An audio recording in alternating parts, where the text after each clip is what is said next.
October 21st, 4:55 a.m. The King County Sheriff's Office gets a 911 call from a house near Falls City. The 15-year-old suspect allegedly told the dispatcher his brother, quote, just shot my whole family and committed suicide too. Nearly 7 minutes later, a neighbor calls 911 saying an 11-year-old girl came to their door telling them her 15-year-old brother shot and killed the rest of her family.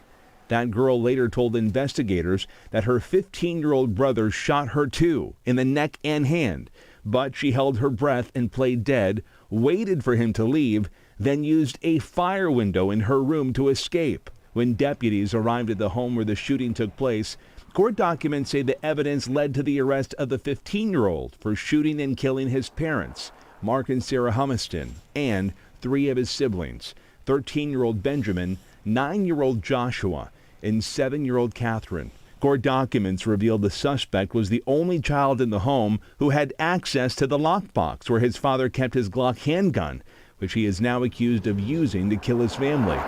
People who live in Falls City, like Carol Gunderson, can't stop thinking about that horrific tragedy. Every day, yeah. As of now, this case is set to be heard in juvenile court. The prosecuting attorney's office plans to ask a judge to move the case to adult court. Although it's not the same as saying the 15-year-old is being tried as an adult, because state law has different sentencing guidelines for juveniles in adult court. If the case remains in juvenile court, the 15-year-old could only be held until age 25 if found guilty, which is less than 10 years from now.